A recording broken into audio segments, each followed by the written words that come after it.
giving us a press conference. Well, how does it feel to be back in Acapulco? And well, how do you describe the match? I'm happy to be back here. Obviously, it's always brings back good memories to me. I feel that I'm always playing a good tennis out here. Of course, last year was definitely 4 o'clock. Now it's 7:10, and I'm sitting here, so it's great. What can I say? I mean, the match was definitely a little bit of a weird match today, I would say. Conditions weren't easy I think for both of us. Also know each other pretty good, and in a way we knew what's coming. I think I was a bit unfortunate to serve against the sun for the match, and I had a really bad service game, even though I was 40 love up. I didn't feel that I was serving good. So I think that gave him a good confidence to just come out and start swinging with some shots, and eventually wins the second set. But I knew that it can go either way. So as soon as the third set started, I mean it was a fresh start for me, pretty clean, and I didn't do any mistakes. So I was, in a way, it's 3 sets win, but I mean I'm really happy that I finished on that note. Okay, welcome. Thank you. What happened in 5-4, 40-50? Yeah, as I just said, I mean I think it was a really bad game for me. I was serving against the sun, and I was losing a little bit of the ball, even though I was 40 love up. I think he just did unforced errors, and he just went for it. You have when you reach the point in the match that you got nothing to lose, you just start swinging. This is when some of your best tennis comes out, and I think today was a good example. And I mean I couldn't do much else. If you think about it, it was like 5 points in a row that he did 3 winners and 2 good points. So it was it was just pretty good from him. But again, I felt strong, even though I was not playing at my best tennis today. It was just I found and I managed to win. So hopefully tomorrow I'm gonna start a little bit different, maybe a little bit more positive, a little bit more composed on the court, and I can produce a better tennis. Okay. Hi, Grigor. Hello. Looking at the draw, would you say that this year is more quality, more difficult to win a title here in Mexico with players like King, Corey, or do you think it's the same level? I mean, it's you cannot compare one tournament to the other. So that's a really good question. You can really compare one tournament to the other, or from one year to the other. I mean, obviously there's quite a few players that are definitely upcoming and playing really good tennis. I think if you look at the draw, everyone has a chance, but you have to work for that. You need to put yourself out on the court and win the match. No one is going to give it to you. Even last year, I mean, I didn't feel I had a good draw at all, but I was fighting through. I was really hungry to win, and I was striving to get better. So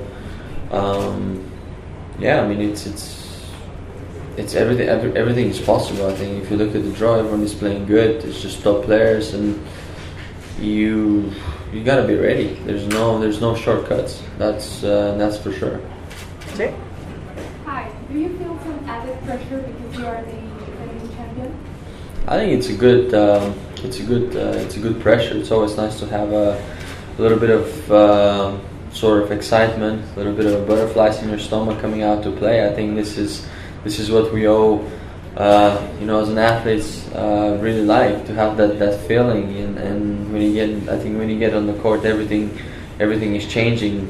Of course, there's pressure, expectations, and all sorts of things. But you really try to put all those things aside, because I think if you fall into that trap, then you start to neglect yourself, and you sort of put another path on your way. So you instantly starting to play or not being yourself, meaning you're not playing well. You don't work towards the same goal. So I think everything is changing. Últimas, por favor. Hi, Grigor.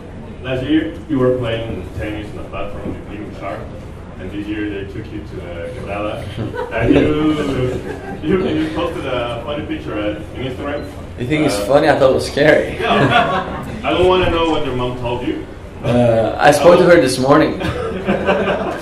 She goes, "I love you too." So, what do you think about these experiences that you have been living in Acapulco? Yeah. For a second, I would say, honestly, and I'm not exaggerating, it's definitely one of the best activities I ever had. It's just last year I was playing on the water, and next thing you know, cliff diving.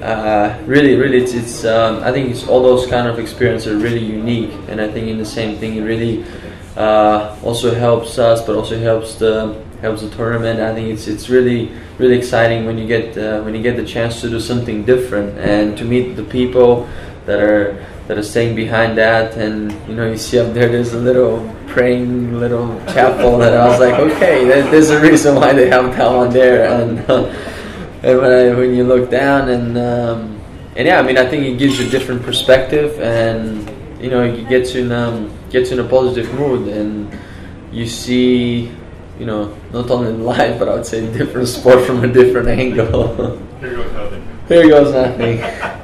Últimas dos, por favor.